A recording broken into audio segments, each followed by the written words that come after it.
Hello, नमस्कार, आदाब, सत श्री अकाल, अस्सलाम वालेकुम। मैं हूं मोहम्मद अहमद काज़मी, लेकर आया हूं आपका पसंदीदा कार्यक्रम आपके रूबरू। आज संडे है और आज एक बार फिर हम सईद नकवी साहब के साथ हैं।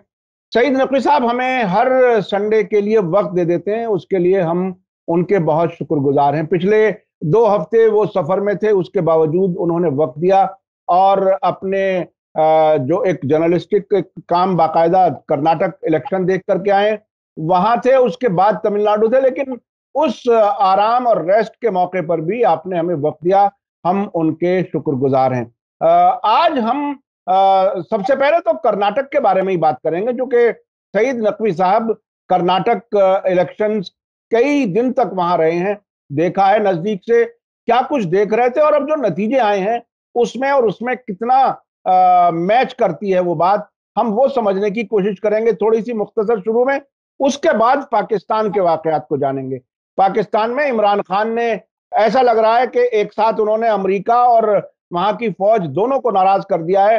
अब गिरफ्तारी के बाद प्रोटेक्टिव बेल, ये सब क्या कुछ हो रहा है, आने वाले वक्त में क्या उम्मीद की जा सकती है, ये हम समझेंगे सईद नकवी साहब से। उसके बाद हमारे foreign minister S Jaishankar Dhaka में हैं, बांग्लादेश में।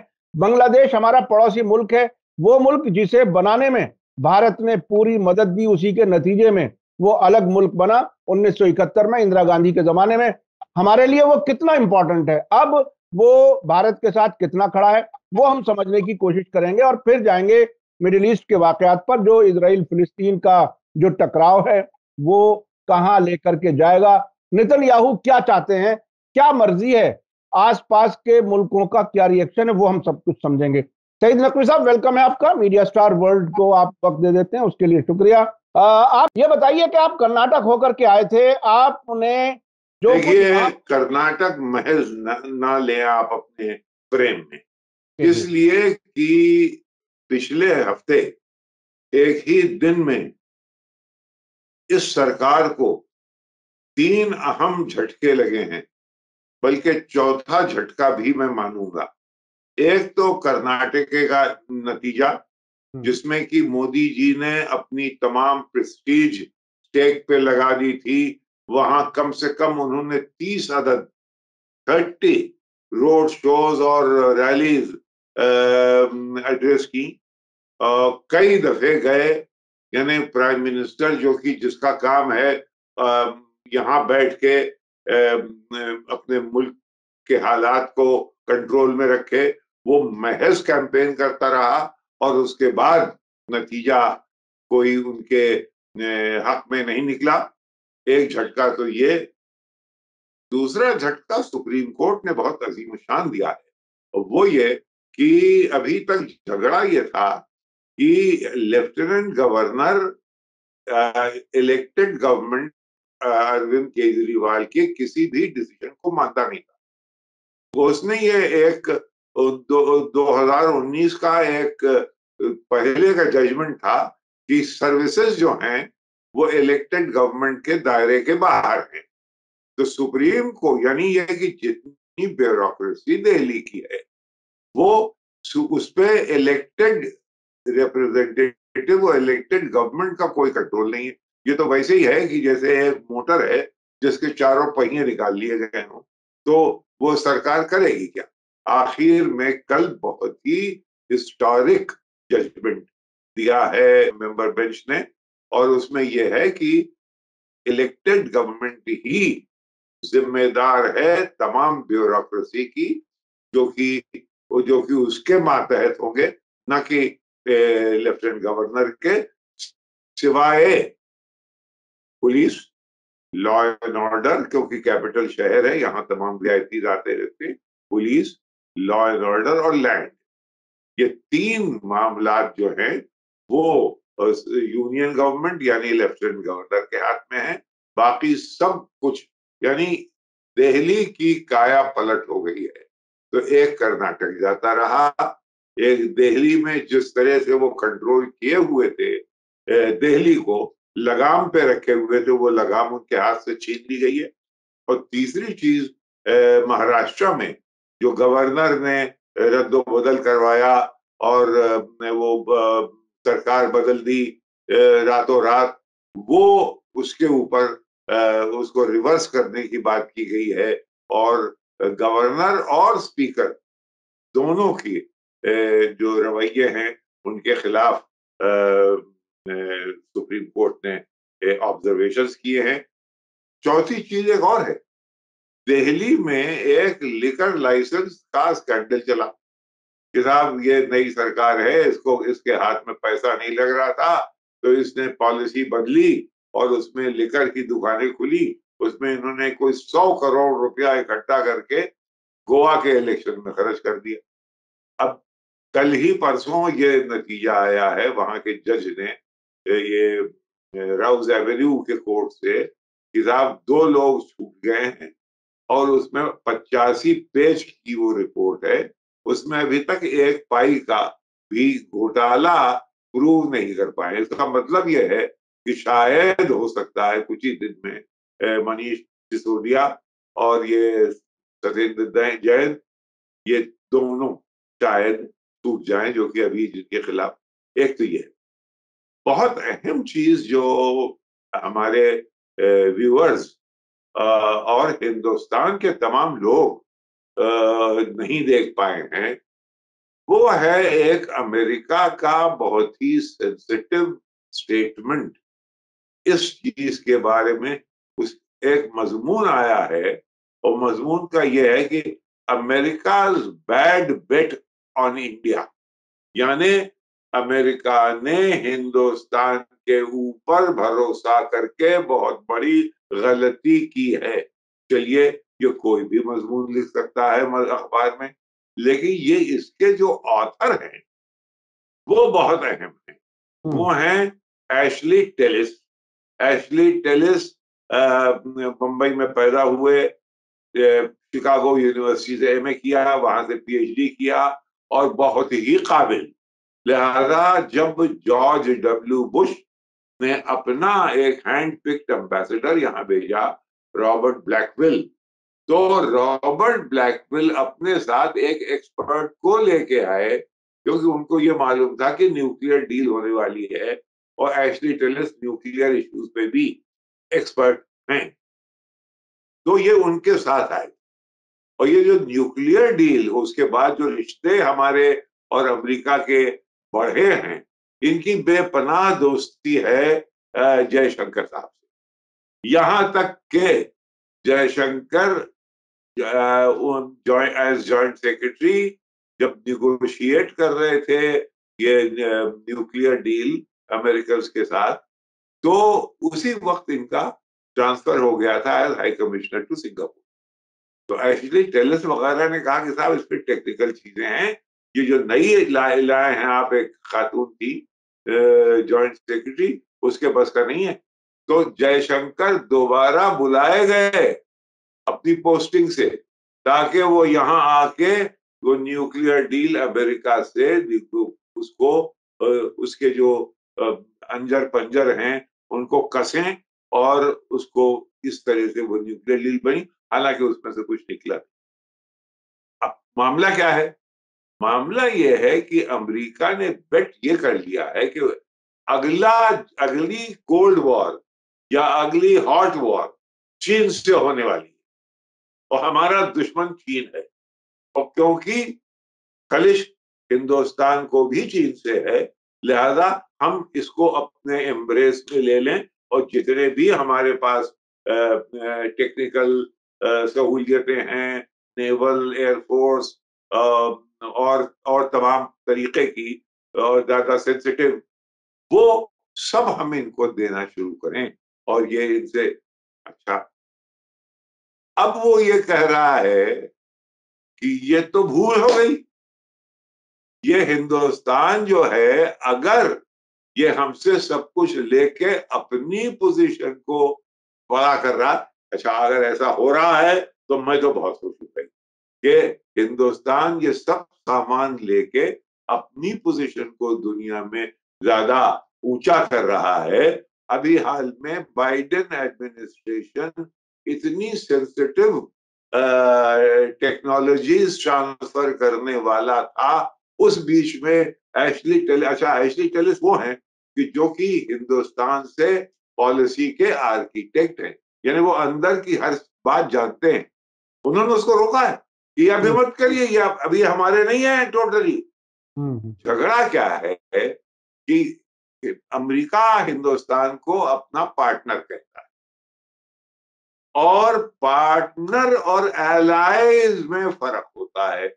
मसलन ये अब क्वाड है, क्वाड में हिंदुस्तान क्वाड का हिस्सा है। उसमें कौन है? अमेरिका है, हिंदुस्तान है, जापान है और ऑस्ट्रेलिया है। जापान और ऑस्ट्रेलिया अमेरिका के एलाइज। अलायंस का मतलब यह हुआ कि अगर हमने हमारे ऊपर कोई गोली चली तो तुम पर गोली। वो बिल्कुल पार्टनरशिप का मतलब यह है कि हम साथ साथ रो कर रहे हैं, हम साथ साथ चल रहे हैं, लेकिन अगर तुम पे गोली चल जाए तो हम ये नहीं मानेंगे कि वो हम पे चली। तो ये पार्टनरशिप यह कि हम एक दूसरे की मदद करें, हम एक दूसरे का, ये एक बहुत बड़ी खलिश पैदा होने वाली है हिंदुस्तान और अमेरिका के रिश्तों में। क्योंकि अच्छा, और इसका जवाब भी दिया उसने, जयशंकर ने, कि देखिए यही है, हम आपके पार्टनर हैं, ये हम देखिए हम post colonial Maverick new power बन के उठ रहे हैं, आप सुपर पावर, आपकी आदतें पुरानी, आप अलायंस, आप हमको जब आप दोस्त करते हैं तो उसको आप एलाई मान लेते हैं, हम एलाई आपके नहीं। बहुत अहम important statement Indo US relations के बारे में ये है। अब इसी फ्रेम में अभी जयशंकर गए हुए हैं ढाका।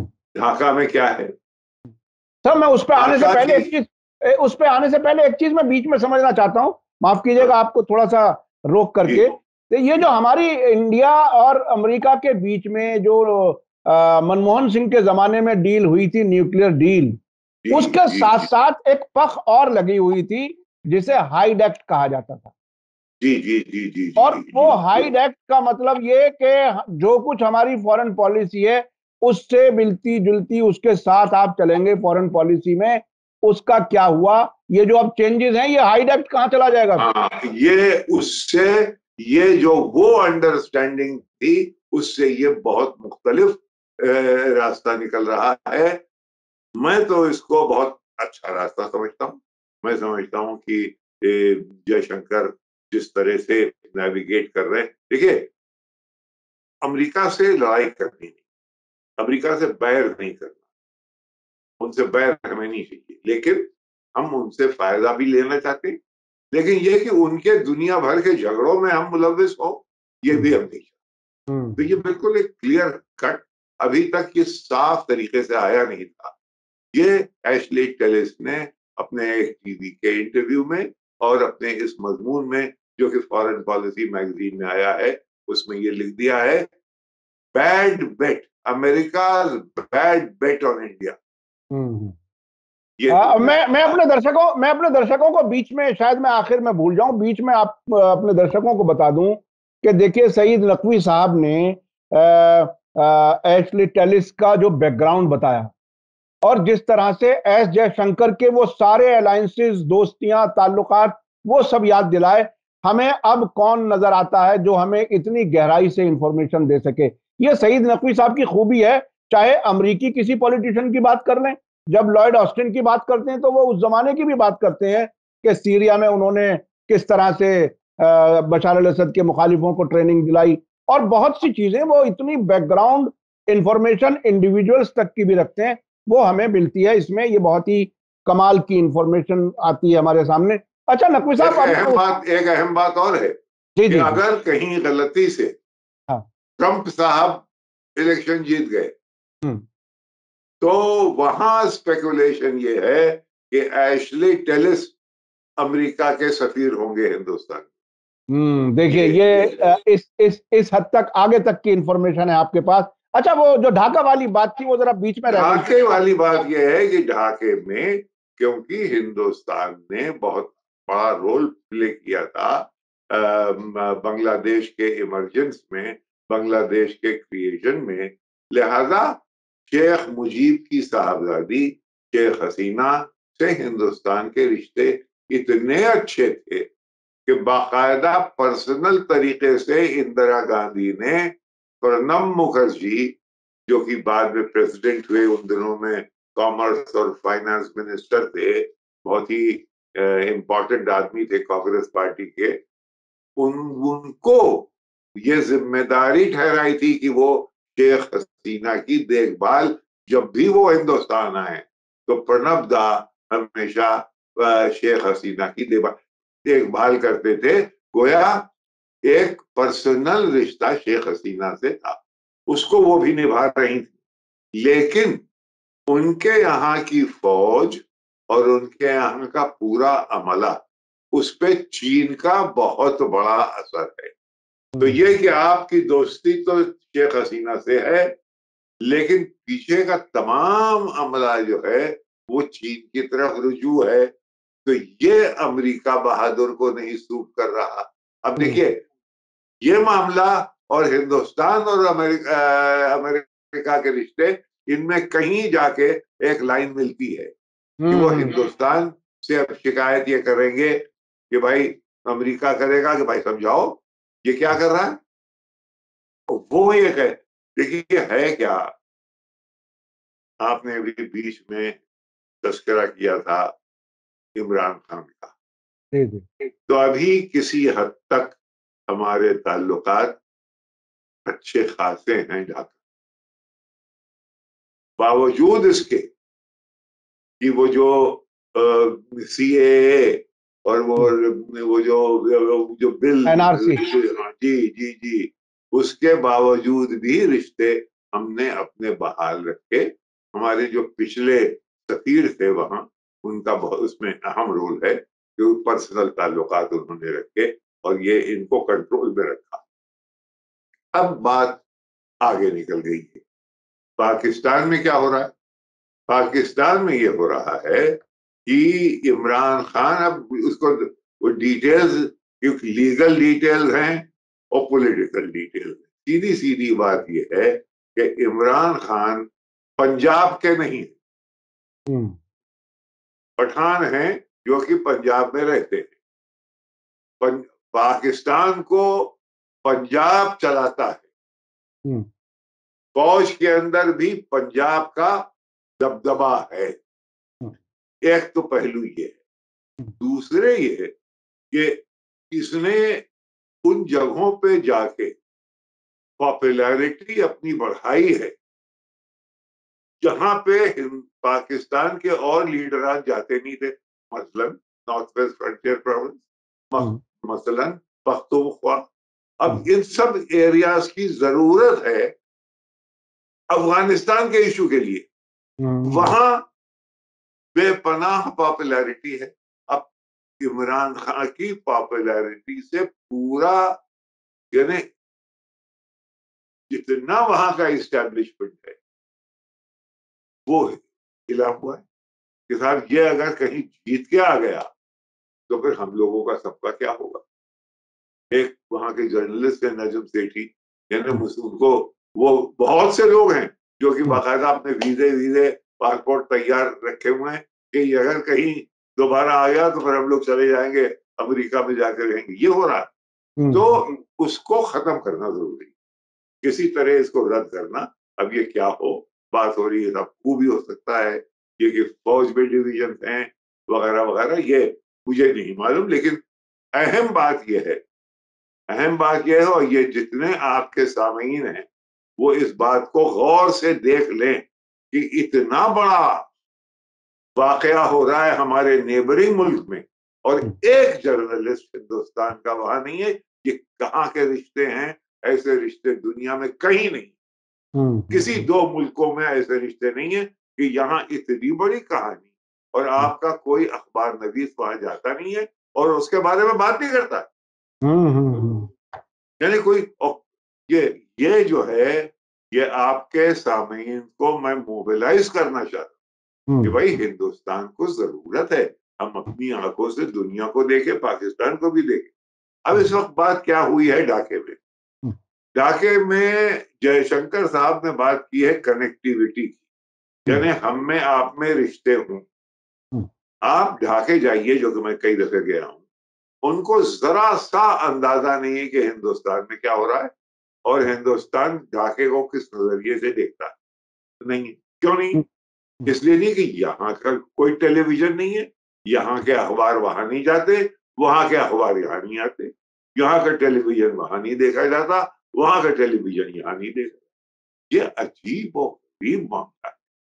ये देवरिंग आपके ताल्लुकात, the only Hindu kingdom in the world एक जमाने में थी, अब तो ना रही, तो सेकुलर हो गई है कम्युनिस्टों के हाथ में आके। नेपाल, आपके ताल्लुकात वहां भी बहुत अच्छे नहीं है, आपके ताल्लुकात अच्छा अच्छा अच्छा नकवी म्यांमार साहब, में अच्छे नहीं है, हाँ आपके हाँ, ताल्लुकात श्रीलंका में अच्छे नहीं। ये एक अच्छा रह अच्छा, गया माले, मैं जरा दूसरी तरफ जाऊं। मालदीव में अच्छे हैं, हाँ नहीं, उसके अलावा नहीं। मैं थोड़ा सा इसको और तरफ ले जाने की कोशिश करता हूं समझने के लिए। देखिए, अभी पिछले दिनों हमने एक ऐसी वीडियो देखी, किसी का एनालिसिस देखा, जिसमें ये कहा कि अगर भारत के पाकिस्तान से ताल्लुकात अच्छे हों तो, और ईरान से गैस पाइपलाइन हो, तो हमारे यहाँ 35 रुपए मिसाल के तौर पर गैस बिक सकती है, जो अब तकरीबन 75 रुपए है। इसी तरह से पेट्रोल और दूसरी चीजें ये सस्ती हो सकती हैं अगर पाकिस्तान से ताल्लुकात अच्छे हों।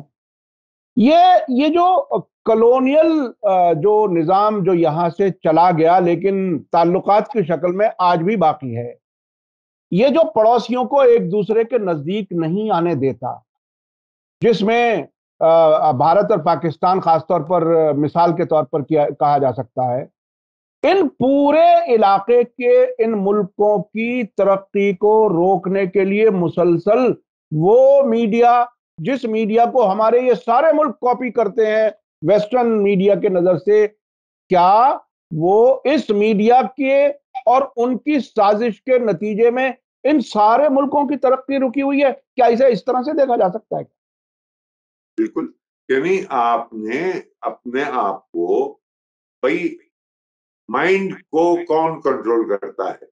सुबह उठ के आप अखबार पढ़ते हैं, और आजकल टेलीविजन की इतनी कुव्वत टेलीविजन में आ गई है कि लोग सुबह उठते ही पहले सुबह का शो देखते हैं, फिर दोपहर का, फिर शाम का शो देखते हैं। उसमें एक पे आपका कोई नुमाइंदा नहीं है, ना ना अफगानिस्तान में। अफगानिस्तान में बताइए, जहां के हमारे इतने अच्छे ताल्लुकात थे, वहां नहीं, वहां नहीं है, पाकिस्तान में नहीं है, ईरान में नहीं है, नेपाल में नहीं है, श्रीलंका में नहीं है, म्यांमार में नहीं है। तो ये आप अपने आप को ये बेवकूफ बनाना कि साहब हम जो हैं, हम दुनिया में एक रोल प्ले कर रहे हैं, वो तो आप प्ले कर रहे हैं, लेकिन हम ये देख रहे हैं कि दुनिया वाले हिंदुस्तान को देख नहीं पा रहे। यानी अब ये 3-4 झटके जो मैंने बताए, ये अब वहां के जो कॉरेस्पॉन्डेंट्स यहाँ हैं, वो उसको जिस तरह से इंटरप्रेट करके प्ले करें वहां, वो अलग बात है। आपका कोई नजरिया, कोई नुक्ता नजर लोगों के पास नहीं। अच्छा अच्छा, थोड़ा सा मैं दूसरी तरफ इसे बदल के सवाल करना चाहता हूं। जैसे हिंदुस्तान के इन पड़ोसी मुल्कों में जर्नलिस्ट नहीं है, क्या इन पड़ोसी मुल्कों के जर्नलिस्ट हमारे यहाँ हैं? क्या इन सभी मुल्कों का इसी तरह से हाल है जो हमारा है? अगर ऐसा है तो क्या ये नकल अच्छी करने वाली है? बल्कि नहीं आपको तो लीडर होना चाहिए। आप इस इलाके के सबसे बड़े चौधरी हैं, आप लीडर, आप अपने आप को डेमोक्रेसी भी कहते हैं। आप वो इसमें लीड लेना चाहिए कि भाई हम आपके यहाँ भेजें, आपके लोग यहाँ। पाकिस्तानी जर्नलिस्ट एक जमाने में होते थे, आप उनसे मिले होंगे, जी जी अब बिल्कुल। सब गायब हो गए, अब हाँ सब नहीं, निकाल लिए गए। मैं इसको दूसरी तरह से और मतलब हमारे दर्शकों के लिए शायद इंटरेस्टिंग होगा। क्या हमारे इस खित्ते की मुख्तलिफ और दूसरे खित्तों के अलावा, मैं अपने इसी खित्ते की बात कर रहा हूं, इसी इलाके के मुल्कों की, क्या इन मुल्कों में बैठे हुए फैसला करने वाले लोग उसी एक ही जगह से मुतासिर होकर के एक दूसरे को नहीं देखना चाहते? या एक दूसरे की खबर नहीं रखना चाहते? क्या ये पॉलिसी कहीं और से बन रही है इन सभी मुल्कों में कि हम नजदीक ना आ पाए? वो ये आपका आपका ब्यूरोक्रेट और आपका फॉरेन एलीट और आपकी नेशनल सिक्योरिटी की टीम ये चाहती नहीं कि आप वहां पे जाके वो चीजें रिपोर्ट करें जो कि, वरना आप कहीं उनको, आपने कहीं वो चीजें रिपोर्ट कर दी जो कि उन्होंने बताई नहीं, जो उनको मालूम ही नहीं है ना। कहीं आपने उनकी जहालत बहुत ज्यादा आया कर दी। समझे साहब की लीजिए, वो तो फला अखबार में तो ये छपा है, हमारे यहाँ तो कोई इसका तस्करा ही नहीं है, पार्लियामेंट में सवाल उठ जाएगा। तो जैसा जैसा ये है जैसा आपने कई बार ऐसी रिपोर्टिंग की है, आपने अब से कि पहले जिक्र किया है, और हम लोगों ने जब वो हमने दुनिया इराक। में सबसे पहले रिपोर्ट मेरी थी कि जी चीन को वियतनाम ने 1968 की वॉर में हरा दिया। हम्म। दुनिया में किसी के पास नहीं थी वो रिपोर्ट, जी क्योंकि जी मैं वहां था। क्यों बिल्कुल नहीं बिल्कुल। थी?